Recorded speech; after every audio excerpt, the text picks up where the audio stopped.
Porté par 9 travées, le pont de Cocody s'étend sur 630 mètres de long et 29 mètres de large. La chaussée, elle, regroupe 4 voies à raison de 2 par sens, chaque voie mesurant 3,5 mètres de largeur. Ce qui fait l'attraction de cet ouvrage, ce sont ces 19 haubans, 11 du côté du plateau et 8 côté Cocody, tous fixés sur ce géant pylône réalisé en béton blanc et qui culmine à 108 mètres de hauteur. Ces deux jambes se rejoignent à une hauteur d'environ 52 mètres. Vous avez donc les câbles, qui sont les câbles anti-foudre, qui protègent donc les haubans de la foudre. En cas de grande pluie, ici, vous avez donc ces culées là qui supportent donc les câbles. Ces haubans que vous voyez contiennent chacun 87 câbles à l'intérieur qui permettent donc de recevoir tout le poids du pylône à travers donc les câbles qui sont de l'autre côté et qui supportent donc le tablier. Comment accéder au 5e pont d'Abidjan? Pour les usagers provenant de Treichville ou du plateau, ils ont la possibilité d'emprunter cette bretelle qui débouche sur le pont dans le sens plateau-Cocody. Dans ce même sens, l'accès est plutôt direct pour les automobilistes qui viennent de la cité administrative ou de la cathédrale Saint-Paul du Plateau. Le pont de Cocody est doté de 3 échangeurs. Un du côté du plateau, nommé échangeur du boulevard de Gaulle, il sert d'embranchement entre l'ouvrage principal, le boulevard lagunaire et le plateau par la cité administrative. L'autre intersection se trouve du côté de Cocody. Appelé échangeur du boulevard de France, il permet les échanges entre Cocody-Saint-Jean et l'ouvrage principal. Il maintient les voies entre Cocody-Saint-Jean, le carrefour de l'Indénié et le boulevard Hassan II. Juste au niveau des haubans, un autre échangeur donne un accès à l'ouvrage principal depuis la rue Canebière et le boulevard de France par la Corniche. Cet échangeur proche de la Pisame n'a pas modifié les anciennes voies de desserte entre Cocody-Saint-Jean et le carrefour de l'Indénié par la Corniche. C'est à la tombée de la nuit que le pont à haubans d'Abidjan révèle sa face cachée. Un ouvrage d'art, grandeur nature qui s'illumine pour éblouir la baie de Cocody en plein cœur d'Abidjan. Cet effet sublime est l'œuvre d'un ensemble d'équipements de mise en lumière et d'éclairage artistique composé de lumières LED incrustées dans les haubans et d'un réseau de 55 projecteurs orientés vers le pylône et le tablier. Au vu de tous les sacrifices qu'ont fait les Ivoiriens jusqu'aujourd'hui, le président s'est dit qu'il mérite un projet exceptionnel. Un pont à haubans qui s'illumine de nuit, qui est le premier pont à haubans qui s'illumine dans le monde. Donc aujourd'hui, ce pont à haubans, qui est le pont de Cocody, a à peu près 5000 LED qui s'allument donc de nuit. C'est doté d'un programme qui nous permet donc d'allumer ces haubans-là. Alors ces haubans peuvent s'allumer avec toutes les couleurs possibles, selon le choix qu'on fait. Ces lumières que vous voyez sont des lumières LED que nous avons choisies sciemment parce que ce n'est pas énergivore, ça ne consomme pas.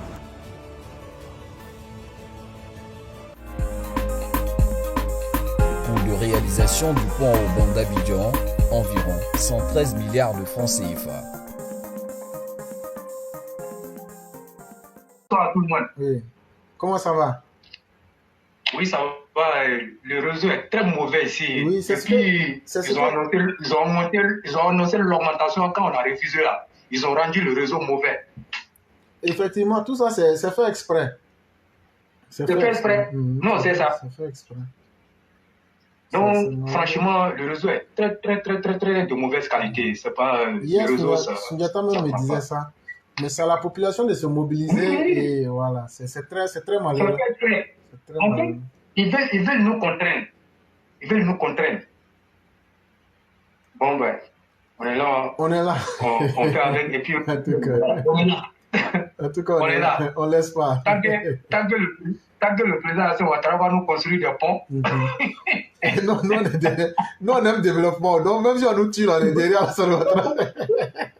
Nous, on est derrière lui.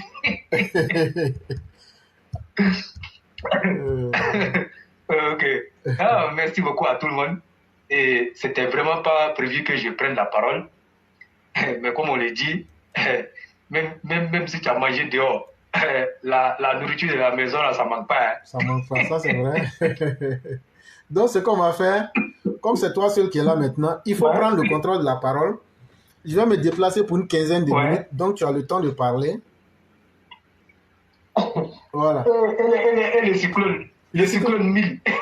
Puissance 1000, oui. Ouais, les rois ici là. Ils sont tous là. Comment tu vas?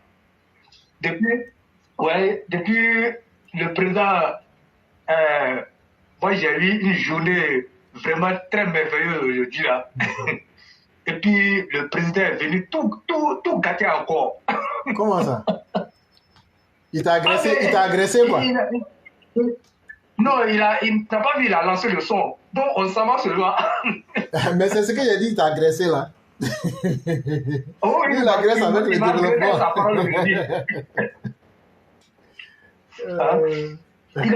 Il nous a agressé avec sa parole aujourd'hui là.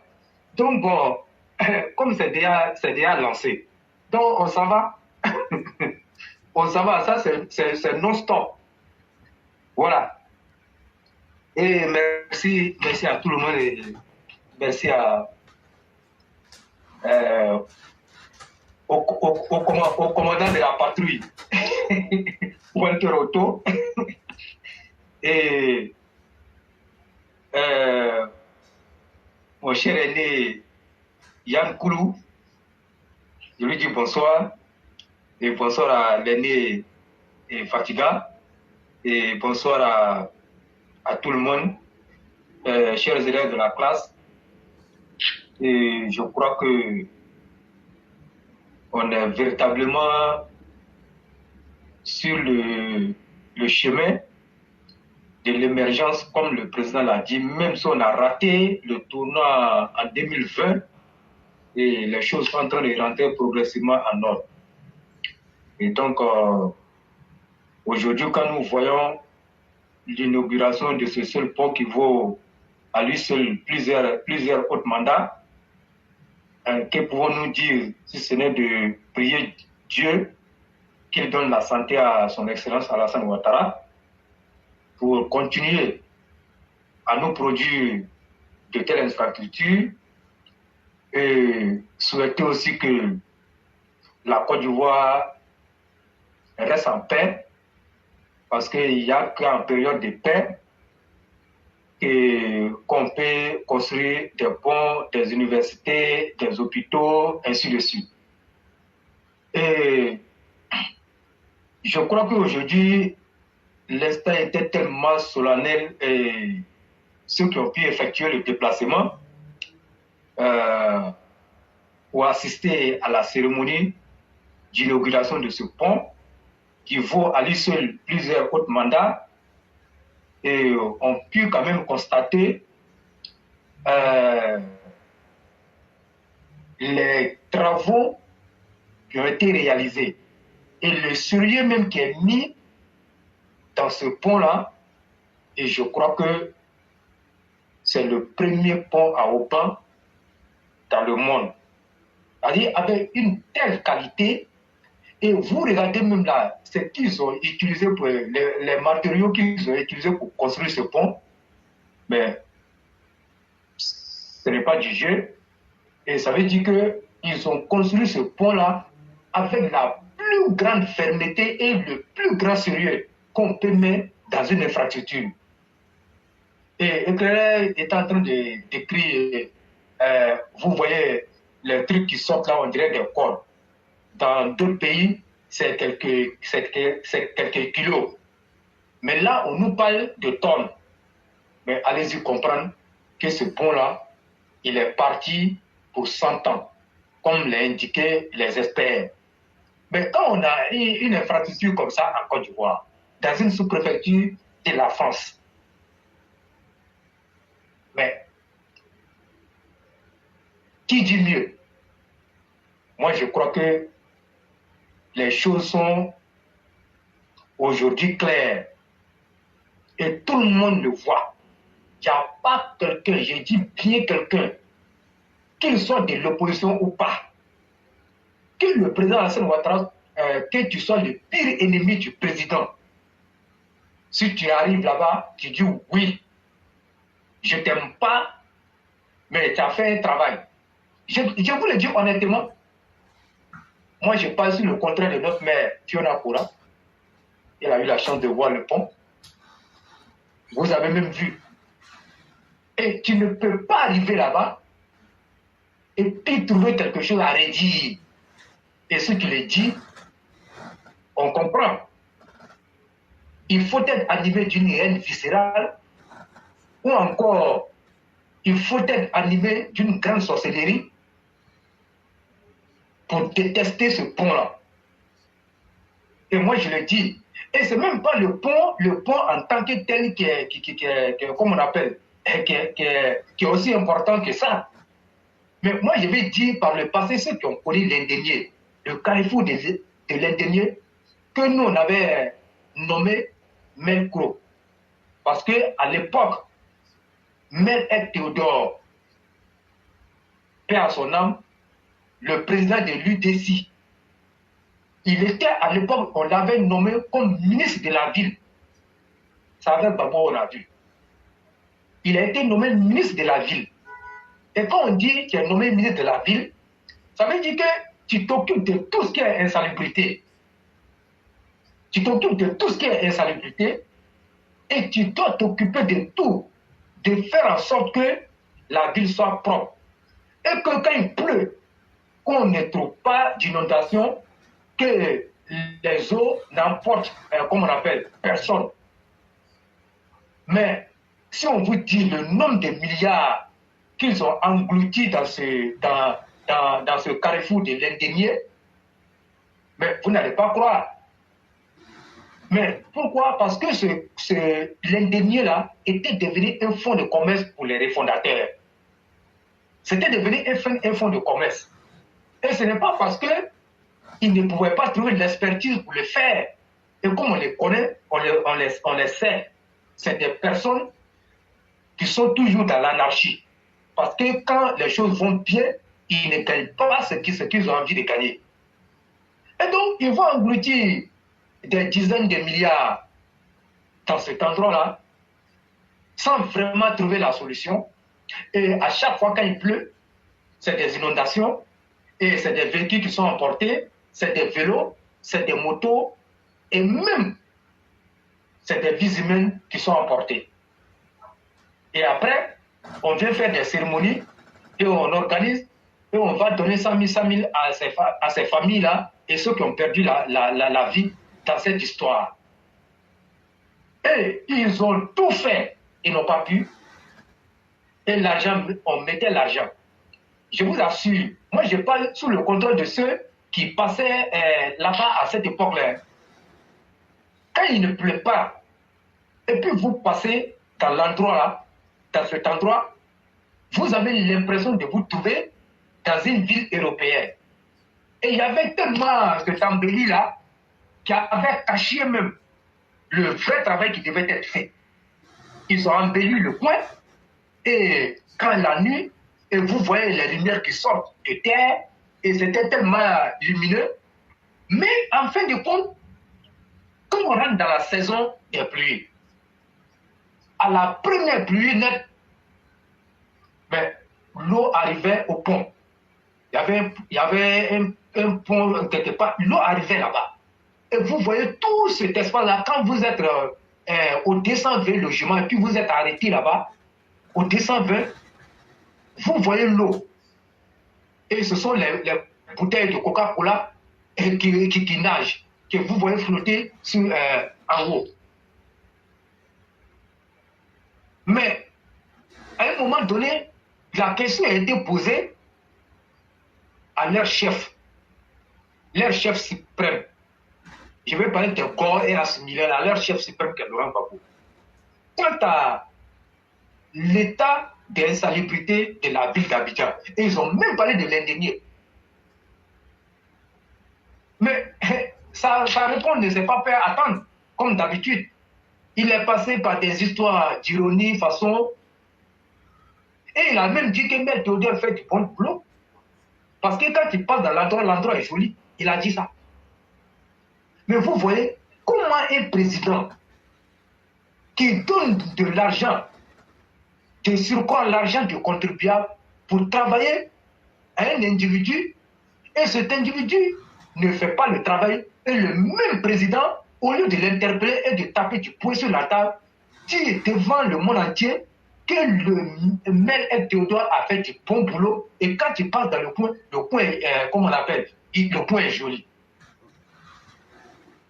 Donc, allez-y comprendre qu'ils avaient organisé ça pour piller les caisses de l'État, pour se partager l'argent. Et c'est ce qui a été fait. Et ils ont même dit qu'on ne peut jamais trouver la solution à cet endroit-là. L'indemnier est irréparable. On ne peut pas arranger l'indemnier. Ils ont dit ça. Mais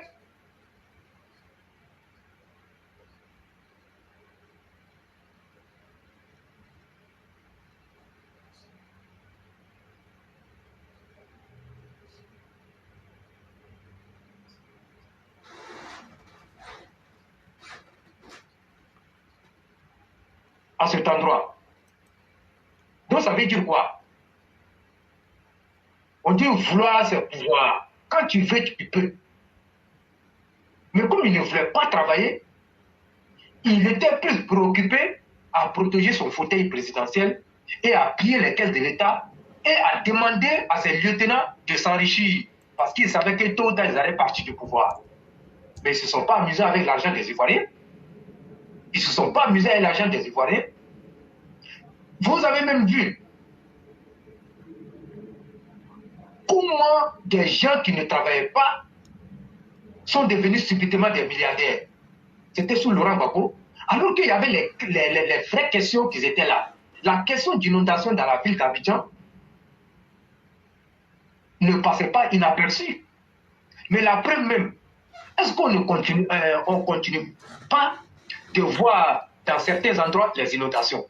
Mais là encore, nous voyons le gouvernement, comme on appelle, du président Alassane, de Patrick Hachi, chaque fois à l'œuvre, en train de travailler, de trouver des voies et moyens pour stopper cette situation. Mais par le passé, on n'a jamais vu ça avec les autres gouvernements. Et moi, je le dis, même sous le président Félix Houphouët-Boigny, une solution n'a jamais été trouvée à l'indemnier. Mais que Dieu de Henri Konan Bédié, paix à son âme. Et n'en parlons même pas du président le plus nul du monde, Laurent Gbagbo. Mais il a failli que l'expert, comme je l'ai dit, le président docteur, guide visionnaire, le bâtisseur infatigable, son excellent Alassane Ouattara, qui est venu. Et vous-même, vous savez que c'est quelqu'un qui a l'art de transformer ce qu'on a toujours dit impossible. Il te transforme ça en un temps record. Je te dis aujourd'hui, l'indemnier est une fierté pour la Côte d'Ivoire. L'indemnier est une fierté pour la ville d'Abidjan. Je suis passé hier, je suis passé là-bas. Et donc quand vous voyez cet endroit-là, vous vous dites oui, du travail a été fait. Mais vous savez, quoi qu'on dise, quand vous regardez souvent la situation de certaines personnes, et puis les réactions de certaines personnes, mais vous arrivez à la conclusion que, et ces personnes-là, on ne peut plus rien faire pour elles, il faut les laisser dans leur communication. Il y a une page qu'on appelle Radio PDCI. Cette page-là qui s'est fixée la mission de descendre coûte que coûte le président Alassane Ouattara à travers sa communication sur les réalisations du président que tout le monde admire. Mais la page Radio PDCI, en fait, c'est comme une souris qui vient te souffler et puis qui te mord. Ils prennent les images, ils font et puis ils disent oui, que le travail est fait, mais on attend la première pluie. Quand on dit on attend la première pluie, c'est-à-dire quoi? Ils pensent que c'est le travail qui a été fait sous Babou là, ou bien ce que Bédié n'a pas pu faire. Alassane Ouattara est un clown et Alassane Ouattara ne sait pas ce qu'il fait. À chaque fois, c'est eux qui prennent les images, ils mettent sur les pages. Mais quand ils mettent sur les pages, Mais allez-y voir les commentaires. Les gens ne les ratent pas. Même ceux-mêmes qui sont au sein du PDCI. Donc quand ils font ça, mais quelque part, ils sont en train d'étaler l'incapacité ou bien l'incompétence notoire de M. Bédié et M. Gbagbo. Parce qu'ils ont été là. La Côte d'Ivoire n'a pas commencé sous le président Alassane Ouattara. J'avais d'autres présidents qui sont venus, qui n'ont jamais trouvé la solution et qui ont toujours mis l'argent dans cet endroit-là, qui ont toujours utilisé ça comme fonds de commerce. Mais votre fonds de commerce est arrêté. Fini le fonds de commerce. On ne va plus entendre qu'ils ont utilisé l'indemnité pour faire fonds de commerce. Le président Alassane Ouattara a mis fin à ça. Oui. Et tout le monde, les entrepreneurs, et puisque aux entrepreneurs qu'on confiait ces travaux-là, ils savaient très bien que si le travail est bien fait, ils ne vont plus jamais bénéficier. Et même là, ils venaient faire les deals avec les entrepreneurs pour ne même pas que le travail soit bien fait. Parce que si ce travail est bien fait, ils ne vont plus jamais bénéficier de quoi que ce soit. Donc ça a traîné. Mais regardez, et même, on finit l'indemnité, vous avez vu, ils ont désensablé la lagune, qui était presque, la lagune même, à moins de moins, on n'allait même plus parler de la lagune, côté stade Félix Houphouët-Boigny, pour aller jusqu'à la lisière de l'hôtel Ivoire, venir un peu vers l'indemnité elle-même. Mais quand le président Alassane Ouattara a confié le projet aux Marocains, mais qu'est-ce que les gens ont dit ici? Ils ont tout parlé, mais arrivé là-bas, vous arrivez là-bas, vous allez comprendre que nous avons là un président bâtisseur. Parce qu'il ne fait pas ces choses au hasard. Mais cet endroit est tellement beau à voir aujourd'hui. Et puis encore, la rénovation du stade Houphouët-Boigny est venue encore donner une belle vue à cet endroit. Vous regardez l'architecture du stade Félix Houphouët-Boigny, mais il n'y a rien à dire. Et donc, tous ces travaux qui ont été faits à l'Indénier, jusqu'à aller au pont de Gaulle, mais vraiment, c'est un travail colossal.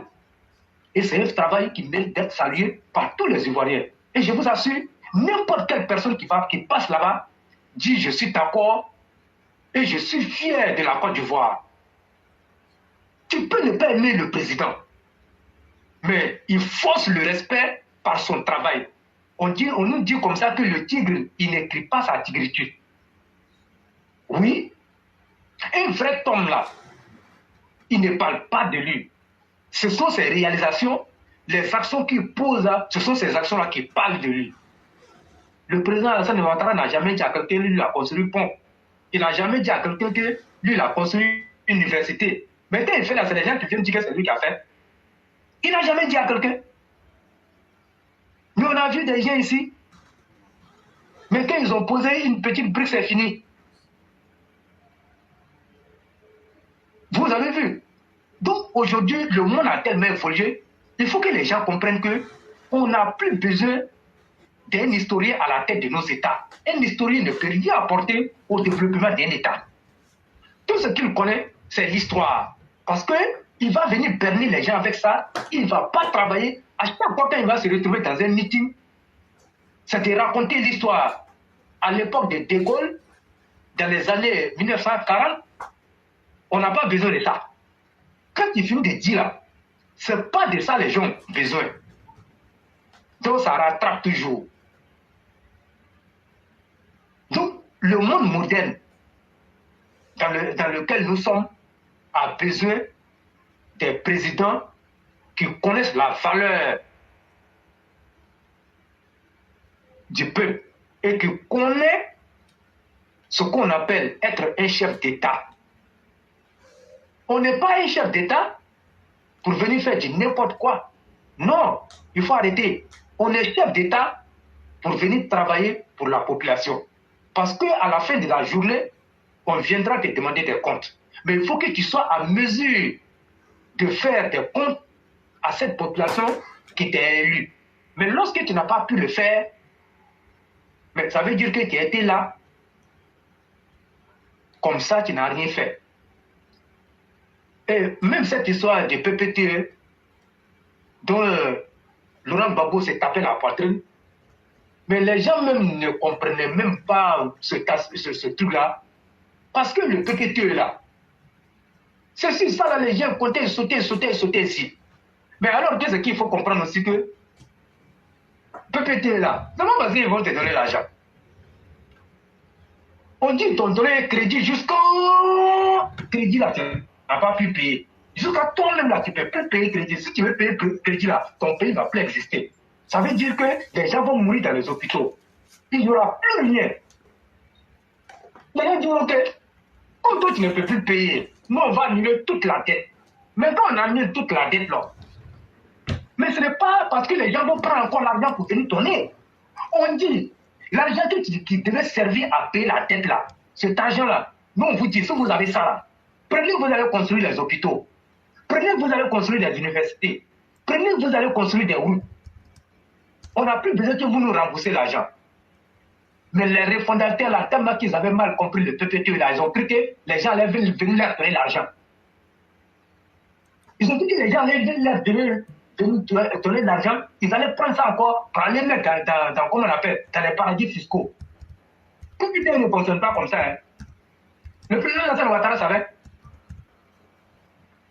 On lui dit l'argent que là, ce que vous allez prendre pour rembourser la dette là. Prenez ça, vous avez fait les hôpitaux. Après, ils se sont rendus compte que PPTE là, c'est pas comme ça. Donc, je crois qu'aujourd'hui, les choses sont claires. On a besoin d'un homme comme le président pour aider la Côte d'Ivoire. Et je le dis, Walter Otto l'a brossé tantôt. Et d'ailleurs, nous parlons de ça tous les jours. On n'a pas de complexe à dire que le président a travaillé avec Félix Houphouët-Boigny. Nous, on n'a pas de complexe. Parce que les choses parlent d'elles-mêmes. On voit tout. À l'époque du président Félix Houphouët-Boigny, la vie n'était pas aussi difficile que ça. On ne parlait même pas de coup d'État. On ne parlait même pas, comment on appelle, de cherté de la vie. La Côte d'Ivoire rayonnait à l'époque. Tout était là. Et il y avait quoi? On ne parlait même pas du multipartisme. Il n'y avait rien. Et donc, Félix Houphouët-Boigny a fait ce qu'il pouvait faire. Mais quand vous regardez, de 1993 à nos jours, où la vie a commencé à être compliquée, les choses ont commencé à être compliquées, avec cette histoire du multipartisme qui est venu tout exploser, et on est rentré dans un ère où la vie a commencé à être extrêmement difficile. Et donc, il fallait faire face à beaucoup de choses. Et le président, à l'époque, a eu des situations difficiles et plus rien n'a été fait à l'époque. C'est-à-dire que le développement qu'on a eu de 1960 jusqu'à 1993 s'est arrêté là. C'est arrêté là. C'est-à-dire, ça c'était la Côte d'Ivoire de Félix Houphouët-Boigny.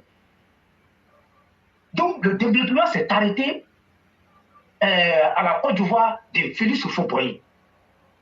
Henri Konan Bédié qui devait prendre ça pour faire quelque chose dans sa Côte d'Ivoire n'a pas fait quelque chose dans sa Côte d'Ivoire. Il a plutôt utilisé l'ivoirité comme outil de développement, comme outil pour construire les routes, comme outil pour construire des universités, comme outil pour construire des ponts.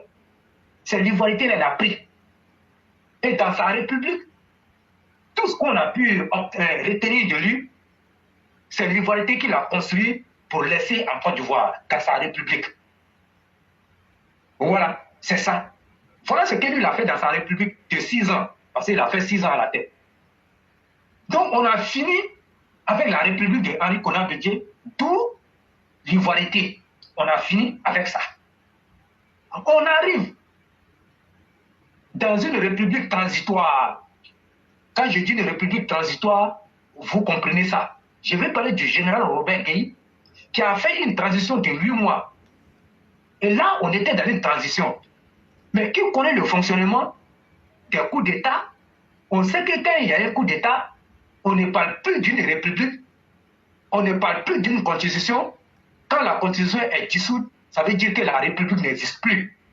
Donc nous avons vu cette traversée du désert-là, cette transition avec Robert Gueye, qui n'a pas fait quelque chose, mais on ne lui tient pas rigueur.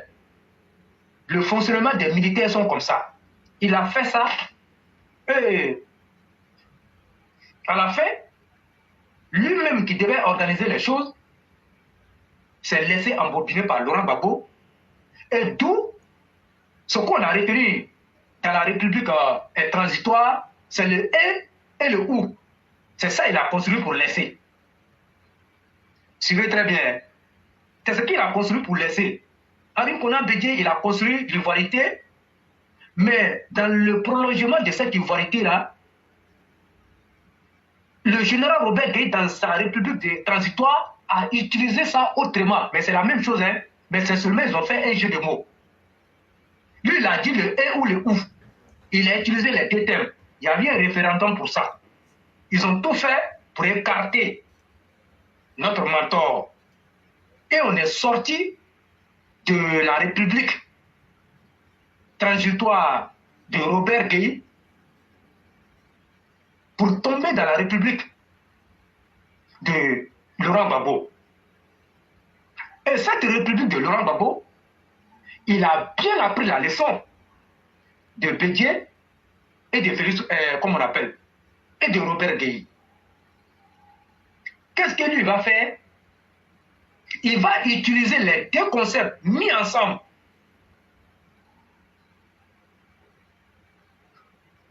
pour gérer son pouvoir. Parce qu'on a fini les élections, il est président. On rentre dans sa République. Dans sa République, avant de rentrer dans sa République, il a promis monts et merveilles à tous les Ivoiriens ici. Et même il a même promis la barbe du bon Dieu aux Ivoiriens. Mais quand il est arrivé, il n'a rien fait dans sa République. Il a utilisé le et le ou et l'ivoirité pour continuer ce que Henri Konan Bédié et Robert Gueye ont toujours souhaité pour la Côte d'Ivoire. Il est allé dans ce sens.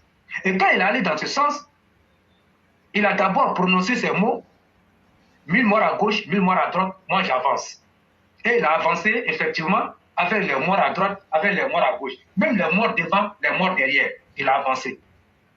Mais quand il a avancé, pour ne pas travailler, lui-même il a créé une rébellion. Écoutez, hein, lui-même il a créé une rébellion.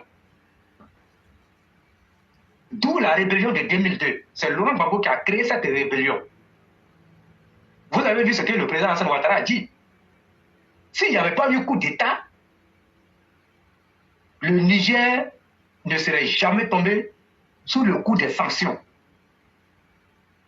Donc Laurent Gbagbo a créé la rébellion. Comme je l'ai dit, les deux concepts la prenaient. Il a créé la rébellion. Mais quand il a créé la rébellion est venue. Il a trouvé là un prétexte pour ne même pas construire quelque chose. Et là, il s'assoit et puis il bouffe l'argent et il dit à ses lieutenants de se servir. Il se sert. Et dans cette république de Laurent Gbagbo, lui-même en tant que chef, le président de la République, très mal élu par Césarienne, va jouer le rôle de l'opposition. Il est le chef de l'État et il joue le rôle de l'opposition. Il a créé un concept d'où on m'a attaqué. On m'attaque. On m'a attaqué, je ne peux pas travailler. Pourtant, le même Laurent Gbagbo nous a dit que le Nord n'était rien. La zone qui était occupée par la rébellion n'était rien. Il n'y avait rien là-bas, c'était la Côte d'Ivoire inutile. Et que lui n'avait rien à foutre avec cette partie inutile de la Côte d'Ivoire. Et que lui, il allait développer la Côte d'Ivoire à travers la partie utile. Mais qu'a-t-il fait dans la partie utile? Mais dans la partie utile, il a plutôt travaillé dans la partie utile. Pourquoi j'ai dit qu'il a travaillé dans la partie utile? Il nous a envoyé Probo Kuala. Ça, c'est resté dans l'histoire. Laurent Gbagbo nous a envoyé Probo Kuala dans la partie utile de la Côte d'Ivoire. Je suis en train de citer les réalisations. Hein. Je suis en train de dire ce qu'ils ont fait. Le président Alassane Ouattara n'a rien fait en Côte d'Ivoire depuis qu'il est arrivé au pouvoir. C'est eux qui ont travaillé. Donc, lui, il a géré sa république. La république bananière de Laurent Gbagbo. Dans sa république bananière, il suffisait de prendre des bancs, aller trouver un espace, s'asseoir dans l'espace-là et prendre comment on appelle, des anciens cahiers ou des anciens livres, ou aller chercher, si tu sais lire, hein, bien sûr, va chercher l'histoire des communistes russes et tu viens, tu appelles deux personnes, ils sont là et tu parles. Quand tu parles, il faut prononcer le nom de leur chef suprême, qui est Laurent Gbagbo. Dès que tu le fais, tu deviens automatiquement un chouchou de la République bananière de Laurent Gbagbo. D'où la médiocrité s'est installée et on a vu la promotion de cette médiocrité-là et des criminels partout dans le pays.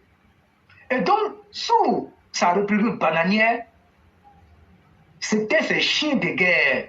Je vais parler de ce qu'ils ont nommé jeunes patriotes. Mais à l'époque-là, beaucoup d'Ivoiriens ne savaient pas ce qu'on appelait être patriote. Pour eux, c'était un mot qui a été fabriqué par Laurent Gbagbo, ensuite qui a été étendu dans tous les agoras pour être utilisé, le mot patriote. Et puisque nous, les Ivoiriens, on n'aimons pas lire, mais dès que tu dis le nom patriote, on te dit, comment on appelle, les jeunes qui sont à Laurent Gbagbo, non. Mais vous-même qui demandez les jeunes qui sont à Laurent Gbagbo, toi, tu es un patriote, parce que tu es un Ivoirien. Dans le mot patriote là, est-ce qu'il n'y a pas la patrie qui sort dedans? Il y a la patrie qui sort dedans, mais ils ont berné les gens avec pour leur faire comprendre que quand tu n'es pas avec Laurent Gbagbo, tu n'es pas un patriote. Tu n'es pas avec Laurent Gbagbo, tu n'es pas un patriote. Mais le mot patriote, il n'y a pas un dictionnaire que Laurent Gbagbo a fabriqué et il a inscrit le mot là-dedans pour dire que ceux qu'on appelle patriotes sont mes partisans. Tous les Ivoiriens sont des patriotes. À partir du moment où tu es là et que tu défends la cause de la République, tu as les trois chemins, mais tu es un patriote. Mais c'est quand tu ne veux pas les intérêts de la Côte d'Ivoire et que tu es toujours concentré sur tes propres intérêts, mais là tu perds le sens du patriotisme. Mais est-ce que ces jeunes qu'ils ont appelés patriotes, ils étaient réellement des patriotes? En tout cas, le mot qu'on connaît dans le dictionnaire là,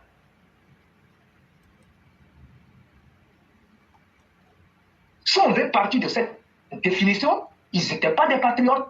C'est nous qui luttons contre leur agissement, qui luttons contre leur façon de faire, qu'ils étaient à ce moment-là des patriotes. Et nous le demeurons toujours. Donc c'est comme ça, ils ont permis les gens et ils ont tué ça. Puisque le monsieur, c'est un incapable notoire.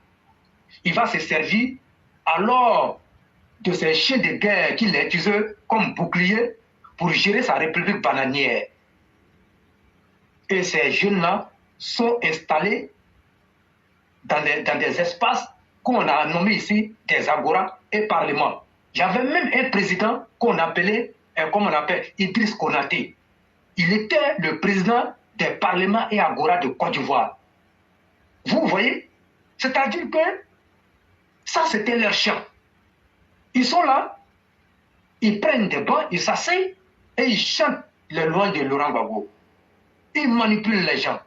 Ils descendent à Alassane Ouattara. Ils descendent toutes les personnes qui prononçaient le nom du président Alassane Ouattara. Ils les descendent dans les agoras.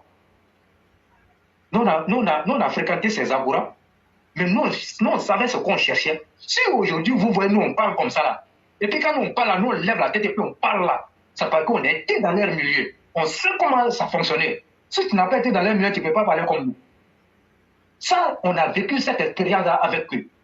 Donc cette république bananière-là a fait 10 ans. Je vais survoler les choses puisqu'il y a longtemps on est là et que même ne devait même pas me durer plus de 15 minutes. Mais comme c'est la maison, on va faire avec. Et donc, cette république bananière-là, ils ont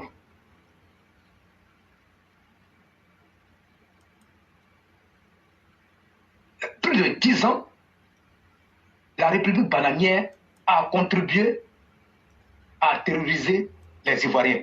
On a vu toutes sortes de créations, et même au sein de l'armée.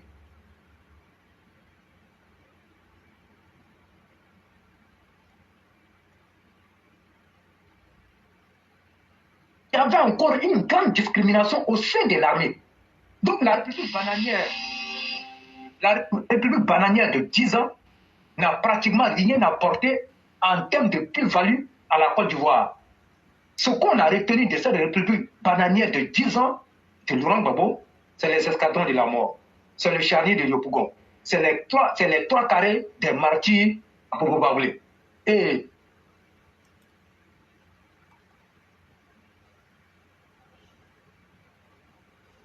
il y a tellement de choses qu'on ne peut même pas tout citer.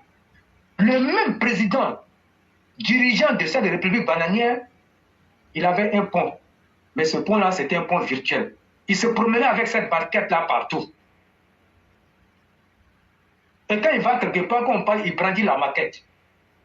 Mais ce pont-là, même là, moi, je ne sais même pas où le pont était situé. Et donc, vous voyez le pont en bas là. Il avait fait une maquette comme ça, un genre de pont comme ça. Mais est-ce que le pont a vu le jour? Le pont n'a jamais vu le jour. Donc ça veut dire quoi? Il a dirigé dans la manipulation, dans la propagande mensongère. C'est comme ça qu'il a dirigé sa république. Et donc, sa république bananière a pris fin en 2010 avec les élections présidentielles. Les élections présidentielles qui ont eu lieu se sont soldées par la victoire de notre président de la République, son Excellence Alassane Ouattara, avec un taux de 54%. On a gagné les élections. Et lorsqu'on a gagné les élections, le même président banal de la République bananière a refusé de céder le pouvoir. Mais très vite, il a été porté son cul. Et on l'a pris comme un rat et on lui a dit, va t'asseoir en prison.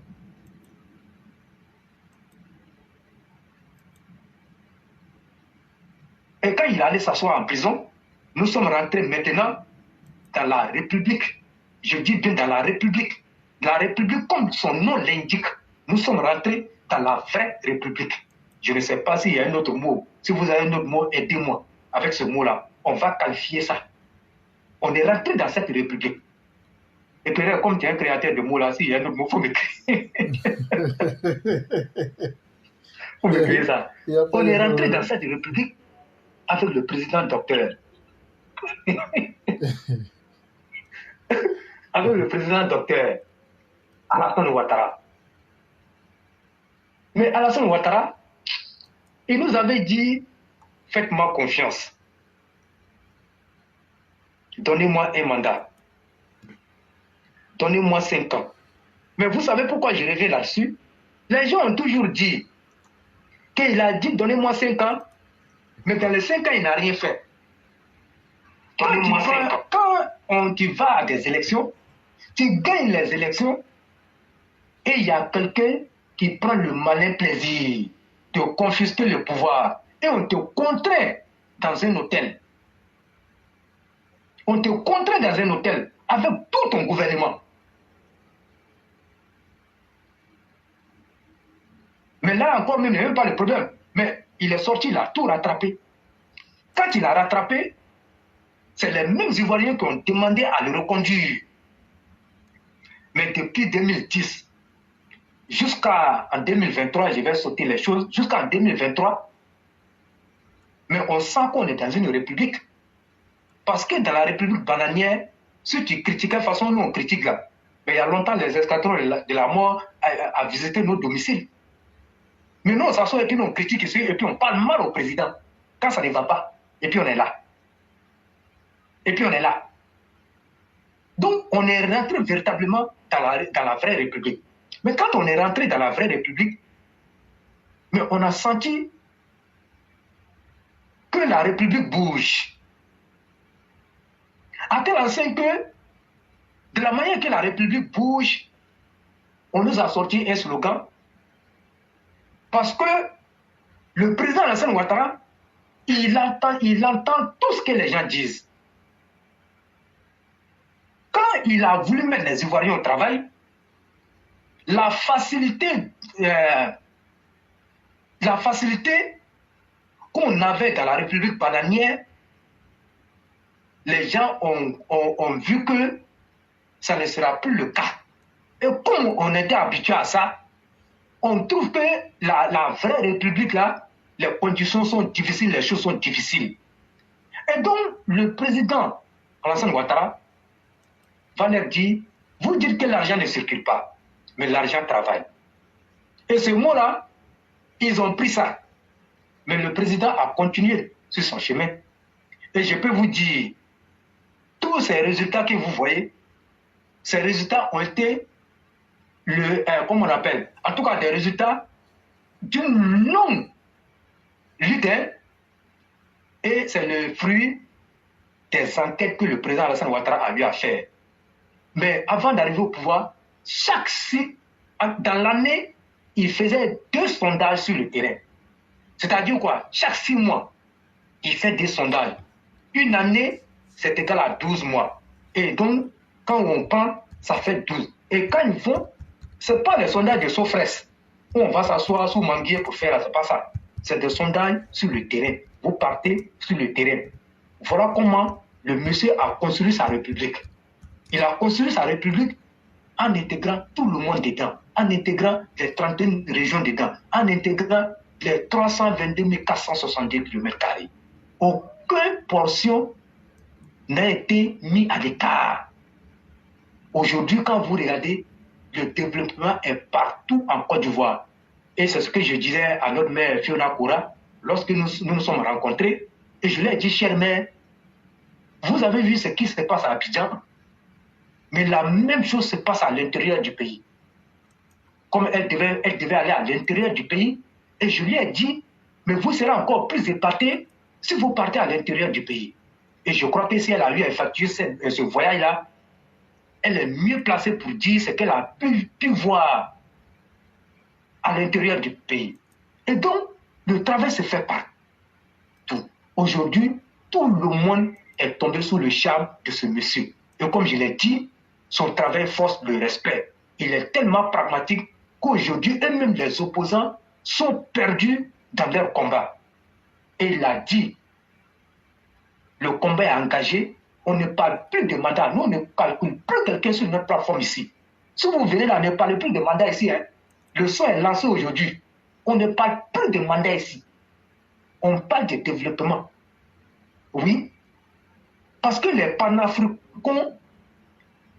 qui prennent Poutine pour modèle, il n'y a pas de limitation de mandat chez Poutine là-bas.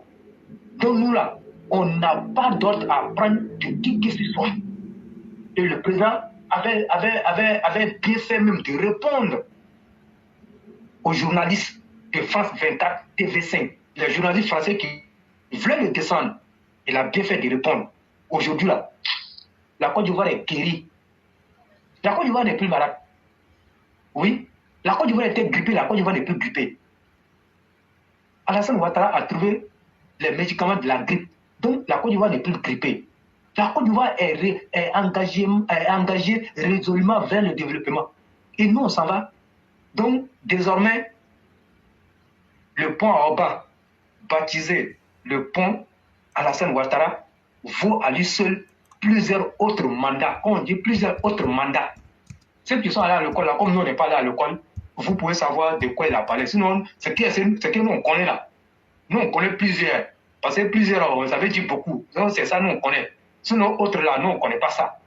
Donc, plusieurs là, ça veut dire qu'on ne peut pas porter le nom, on s'en va. Donc, nous, on avait déjà dit ici qu'il faut décréter la présidence à vie pour son excellence Alassane Ouattara à la tête de la Côte d'Ivoire. Et s'est engagé, tant qu'il ne vient pas nous dire que lui, il est fatigué, on s'en va à lui. Donc, on a assez duré. Demain, si le temps nous le permet, on parlera encore de notre RATP. Et sur ce, je te dis merci de m'avoir accordé le temps. Ce n'était pas évident parce que moi aussi j'étais occupé. Je suivais, mais je ne pouvais pas intervenir quand j'ai pris le direct. Donc moi aussi je te dis merci de m'avoir accordé tout ce respect-là. Et merci aux élèves de la classe. Vive la Côte d'Ivoire, vive son excellence Alassane Ouattara, vive les plusieurs autres mandats. Merci beaucoup. Vive surtout la présidence à vie du président, docteur, le Pygmalion, le développeur du pays, celui-là qui se caractérise par son travail. C'est vous le roi que nous remercions, parce que c'est grâce à vous qu'on a les informations du terrain. Merci pour tout ce que vous faites tous les jours. Merci pour l'efficacité que vous adoptez. Merci pour le beau travail que vous faites.